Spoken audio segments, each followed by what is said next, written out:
തിരിച്ചെത്താം.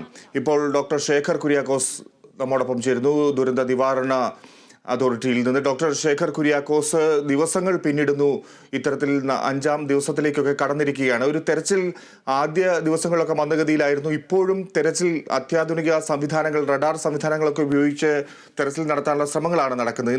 എന്നിട്ടും ഈ ഒരു തെരച്ചിൽ ഫലപ്രാപ്തിയിലേക്ക് എത്താതിരിക്കാനുള്ള ഒരു കാരണം എന്താണ്? ഒന്ന് നമ്മൾ കാണേണ്ടത് അവരുടെ ആദ്യത്തെ സ്ട്രാറ്റജി എന്തായിരുന്നു എന്നത് ഒക്കെ ഇതിൻ്റെ അകത്തൊരു ഘടകമാണ്. അപ്പോൾ നമ്മളുടെ ഭാഗത്തു നിന്ന് നമ്മൾ ഇടപെടാൻ ആരംഭിച്ചത് മുതൽ അവിടുത്തെ ഫോക്കസ് ഈ മിസ്സിംഗ് ആളുകളെ കണ്ടെത്തുന്നതിലേക്ക് തിരിഞ്ഞിട്ടുണ്ട്. ദേശീയ ദുരന്ത നിവാരണ അതോറിറ്റിയുടെയും വലിയ ഇടപെടൽ ആ വിഷയത്തിൽ ഉണ്ടായിട്ടുണ്ട്.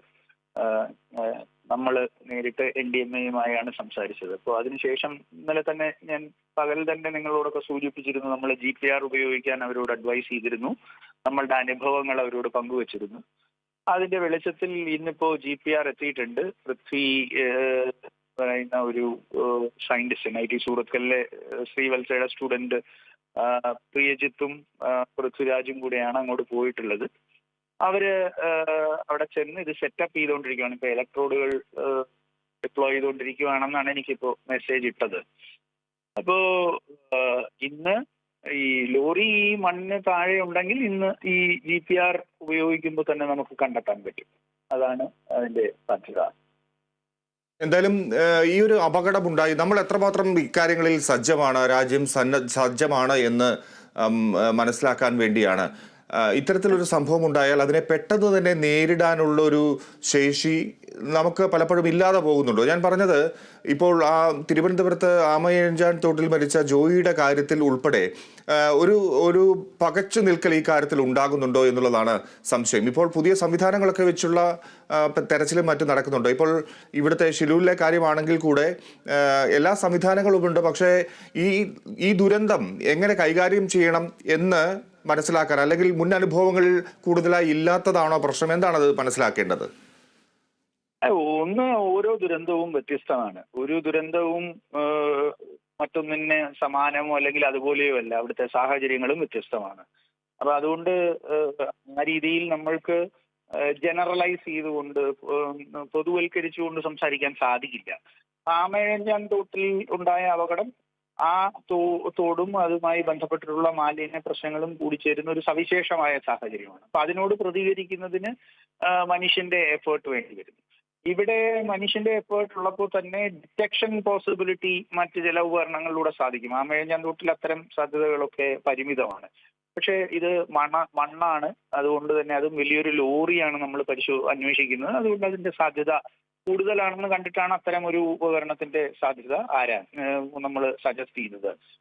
ഓരോ ദുരന്തവും കൈകാര്യം ചെയ്യുന്ന സംഘം പലപ്പോഴും വ്യത്യസ്തമായിരിക്കും. അപ്പൊ അവിടുത്തെ നോളജ് ഹബ്, ഇപ്പോൾ ഇവിടെ സംസ്ഥാന ദുരന്ത നിവാരണ അതോറിറ്റിക്ക് കുറച്ച് വർഷങ്ങളായി ഓരോ ദുരന്തങ്ങളിലും ഇടപെട്ട് അതുമായി ബന്ധപ്പെട്ട് ഉപയോഗിച്ചിട്ടുള്ള ഉപകരണങ്ങൾ, എന്തൊക്കെ സാധ്യതകളുണ്ട്, ആരെ വിളിക്കണം, ഇവയൊക്കെ ഒരു സംവിധാനമായിട്ട് തന്നെയുണ്ട്. അപ്പൊ അതുപോലെ ഒരു ഇൻപുട്ട് അവർക്ക് കൊടുക്കാൻ ചിലപ്പോൾ ആ സാഹചര്യത്തിൽ ആരും ഉണ്ടായിരുന്നിരിക്കില്ല. നമ്മൾ ഇടപെട്ട് അവരുമായി ഇന്ററാക്ട് ചെയ്യാൻ തുടങ്ങിയപ്പോൾ തന്നെ അവർ നമ്മൾ പറഞ്ഞ പല കാര്യങ്ങളും, നമ്മുടെ സർക്കാർ മുന്നോട്ട് വെച്ച പല കാര്യങ്ങളും സ്വീകരിക്കുകയും ചെയ്തിട്ടുണ്ട്.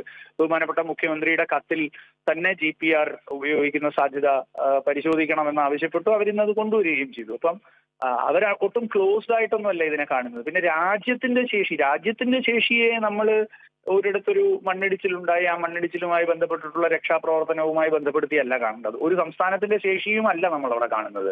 അവിടെ ഒരു മണ്ണിടിച്ചിലുണ്ടായി, ആ മണ്ണിടിച്ചിലിൽ ഒരു നാഷണൽ ഹൈവേ ആണ് തടസ്സപ്പെട്ടിട്ടുള്ളത്. അതിന്റെ റോഡ് റെസ്റ്റോറേഷൻ അവരെ സംബന്ധിച്ചിടത്തോളം ഒരു പ്രധാനപ്പെട്ട കാര്യമാണ്. കൂടാതെ അവിടുത്തെ നാട്ടുകാരായ കുറച്ച് ആളുകളും അതിൽപ്പെട്ടിട്ടുണ്ടാവും. അപ്പൊ അവരെ രക്ഷിക്കാനുള്ള ശ്രമവും അവരുടെ മുന്നിലുണ്ട്. അപ്പോൾ അവരുടെ പ്രയോറിറ്റി എന്താണ് എന്നുള്ളത് നമ്മൾക്ക് ഇവിടെ ഇരുന്ന് ജഡ്ജ് ചെയ്യാൻ പറ്റില്ല. അത് അവിടെ ലോക്കലി അവിടുത്തെ ജില്ലാ കളക്ടറും സംവിധാനങ്ങളുമാണ് തീരുമാനിക്കുക. അപ്പൊ അത് വെച്ചുകൊണ്ട് രാജ്യത്തിന്റെ ശേഷിയോ ആ സംസ്ഥാനത്തിന്റെ ശേഷിയോ ഒന്നും വിലയിരുത്താൻ സാധിക്കില്ല. ഇതിന് ശേഷം ഒരു ഡീബ്രീഫിംഗ് സെഷൻ കാണും. ഇപ്പൊ NDMA ഇടപെട്ടിട്ടുള്ളത് കൊണ്ട് തന്നെ ഇതിലൊരു ഡീബ്രീഫിംഗ് ഉണ്ടാവും. ആ ഡീബ്രീഫിംഗിൽ എന്തൊക്കെ കാര്യങ്ങൾ മെച്ചപ്പെടുത്താമെന്ന് അവരോട് സജഷൻസ് ഉണ്ടാകും. അത് NDMA യുടെ ചുമതലയാണ്. നമ്മളുടെ ജോലിയല്ല അവരോട് ഇങ്ങനെയൊക്കെ ആയിരുന്നു ചെയ്യേണ്ടിയിരുന്നതെന്ന് പറയാൻ. അവിടുത്തെ സാഹചര്യം നമ്മളെക്കാൾ നന്നായി അറിയുന്നത് അവർക്ക് തന്നെയാണ്. എല്ലാ രക്ഷാപ്രവർത്തനങ്ങളുടെ മേഖലയിലും നമ്മൾ മനസ്സിലാക്കേണ്ടത് അതാത് സ്ഥലത്തെ സംവിധാനങ്ങളാണ് അതിൽ ഓപ്പറേറ്റ് ചെയ്യേണ്ടത്. ആ സംവിധാനങ്ങൾക്ക് ശേഷിയും സഹായവും കൊടുക്കുക എന്നതാണ് അതിന് ചുറ്റുമുള്ള എല്ലാ സംവിധാനങ്ങളുടെയും ചുമതല. അവിടെ ജില്ലാ കളക്ടറാണ് നേതൃത്വം കൊടുക്കുന്നത്. അവരുടെ കൈകൾ ബലപ്പെടുത്താൻ വേണ്ടുന്ന കാര്യങ്ങൾ അവർക്ക് സജസ്റ്റ് ചെയ്ത് കൊടുക്കുക. അതിനപ്പുറത്തേക്ക് അവരുടെ അടുത്ത് ഇങ്ങനെ ചെയ്യൂ അങ്ങനെ ചെയ്യൂ എന്നൊന്നും ഡിക്റ്റേറ്റ് ചെയ്യുന്നത് ശരിയുമല്ല. അങ്ങനെ ഒരു ദുരന്ത നിവാരണ മേഖലയിലും ചെയ്യാറുമില്ല. ശരിയാണ്, വളരെ നല്ല അറിവാണ്. ഡോക്ടർ ശേഖർ, ഒരു കാര്യം കൂടി, ഇപ്പോൾ ഈ ഷില്ലൂരിലെ കാര്യം തന്നെ എടുത്താൽ നമുക്കറിയാം, ആ ദൃശ്യങ്ങൾ ഇപ്പോൾ നമ്മൾ ടെലിവിഷൻ ചാനലിൽ പ്ലേ ചെയ്യുന്നുണ്ട്. ആ റോഡ് നിർമ്മിച്ചിരിക്കുന്നത് തന്നെ കുറച്ച് റോഡ് നിർമ്മാണത്തിലെ അശാസ്ത്രീയതയില്ല. പക്ഷെ ആ ഈ വലിയ കുന്ന് മല അതൊക്കെ അരിഞ്ഞരിഞ്ഞ് മുറിച്ചാണ്. അത് അവിടെ മാത്രമല്ല, നമ്മൾ കേരളത്തിലും പലയിടത്തും കാണാറുണ്ട്. ഇത്തരത്തിൽ മലയോര പ്രദേശങ്ങളിൽ റോഡ് കടന്നു പോകുന്നതൊക്കെ ഇങ്ങനെ നിർമ്മിച്ചു തന്നെയാണ്. മല അരിഞ്ഞരിഞ്ഞ് വീഴ്ത്തി അവിടെ വഴിയുണ്ടാക്കി ഉണ്ടാക്കിയാണ് ആ റോഡ് നിർമ്മിച്ചിരിക്കുന്നത്.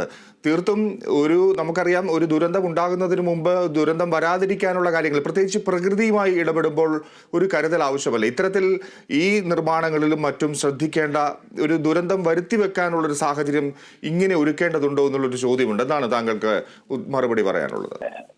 ഈ കാര്യത്തിൽ ആ റോഡ് വഴി മെയ് മാസം ആദ്യം സഞ്ചരിച്ച ഒരാളാണ്. അങ്ങോട്ടും ഇങ്ങോട്ടും ഒരു 3 ദിവസത്തിന്റെ ഇടവേളയിൽ അങ്ങോട്ടും ഇങ്ങോട്ടും സഞ്ചരിച്ച ഒരാളാണ്.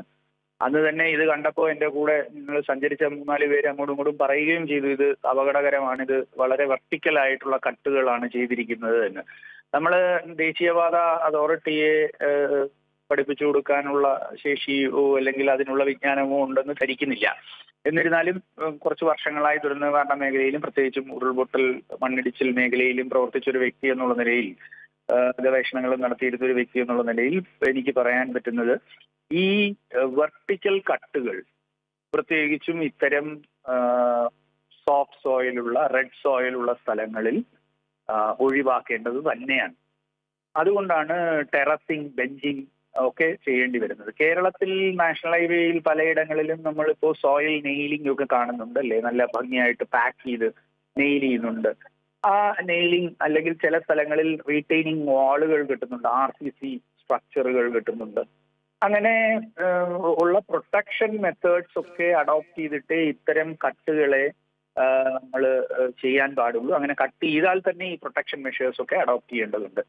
അൺഫോർച്ചുനേറ്റ്ലി ഈ സ്ട്രെച്ചിൽ നമ്മൾ ഏകദേശം മംഗലാപുരത്ത് നിന്ന് ഗോവ വരെ പോകുന്ന വഴിയിൽ ഇടവും വലവും പല ഭാഗങ്ങളിലും ഇത്തരം ഓപ്പൺ കട്ടുകൾ നമ്മൾക്ക് കാണാൻ സാധിക്കും. അപ്പോൾ ദേശീയ ഹൈവേ അതോറിറ്റി നമ്മളെ സംബന്ധിച്ചിടത്തോളം എഞ്ചിനീയറിംഗിലെ അവസാന വാക്കുകളിലൊന്നാണ് രാജ്യത്ത്. ആ അതോറിറ്റിയിൽ നിന്ന് നമ്മൾ ഇതൊന്നും പ്രതീക്ഷിക്കുന്നില്ല. അപ്പൊ ഇവിടെ ഒരു പ്രതീക്ഷയുടെ പ്രശ്നമുണ്ട്. നാഷണൽ ഹൈവേ അതോറിറ്റി ചെയ്യുന്ന പ്രവർത്തികൾ എന്തുകൊണ്ടും നമ്മളൊക്കെ സങ്കല്പിക്കുന്നതിനേക്കാൾ മെച്ചപ്പെട്ടതും എഞ്ചിനീയറിംഗ് സാങ്കേതികത ഉൾപ്പെടുന്നതുമാണ് എന്ന് തന്നെയാണ് നമ്മൾ വിചാരിക്കുന്നത്. അതാണ് നമ്മൾ ആഗ്രഹിക്കുന്നത്. അപ്പോൾ ആ കാര്യത്തിൽ ഇത് ദേശീയപാത അതോറിറ്റിക്ക് ഒരു അനുഭവമായിരിക്കണം എന്ന അഭിപ്രായമാണ് എനിക്കുള്ളത്. ഇത് കേരളത്തിലെയും പല സ്ഥലങ്ങളിൽ ദേശീയപാത അതോറിറ്റി ചെയ്യുന്ന കാര്യങ്ങളിൽ ഒരു അനുഭവമായിരിക്കട്ടെ. കേരളത്തിൽ നമ്മൾ ഈ PWD വകുപ്പ് ഇപ്പോൾ കാലാവസ്ഥ അനുരൂപീകരണം സാധ്യമായ ക്ലൈമറ്റ് റെസിലിയന്റ് റോഡുകൾക്ക് വേണ്ടിയിട്ടുള്ള ഡിസൈനുകൾ തയ്യാറാക്കി റോഡുകൾ ചെയ്യുന്നുണ്ട്. അതിനുള്ള നടപടികളും അതിനു വേണ്ടുന്ന ഒരു പ്രത്യേകം നോളജ് ഹബ്ബുകളും ഒക്കെ കേരളത്തിൽ ആരംഭിച്ചിട്ടുണ്ട് PWD റീബിൽഡ് കേരളയുടെ ഭാഗമായി. അപ്പോൾ ഈ മാറ്റം, കാലാവസ്ഥാ വ്യതിയാനവും ദുരന്ത സാധ്യതകളും വർദ്ധിക്കുന്നത് കൂടി പരിഗണിച്ചുകൊണ്ടുള്ള റോഡ് ഡിസൈനിങ്ങിലെ മാറ്റം വളരെയധികം അനിവാര്യമാണ്, പ്രത്യേകിച്ചും നാഷണൽ ഹൈവേ റോഡുകളിൽ.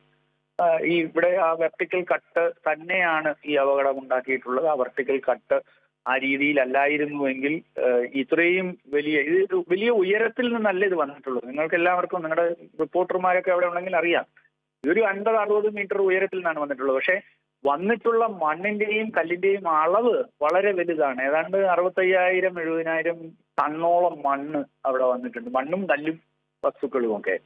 അപ്പൊ അത് ആ വെർട്ടിക്കൽ കട്ടിന്റെ ഒരു ബുദ്ധിമുട്ട് കൊണ്ടാണ് അത് ഉണ്ടായിട്ടുള്ളത്. ശരിയായ ഒരു ശാസ്ത്രീയമായ കട്ടല്ല. അത് ടെറസ് ചെയ്യാമായിരുന്നു. അവിടെ അതിനുള്ള സ്ഥലം നമ്മൾക്ക് പുറകോട്ട് കാണാനുണ്ട്. അപ്പോൾ നന്നായി ടെറസ് ചെയ്ത് ബെഞ്ച് ചെയ്ത് ചെയ്യാമായിരുന്ന ഒരു സ്ലോപ്പാണ്. ശരി, വളരെ നന്ദി ഡോക്ടർ.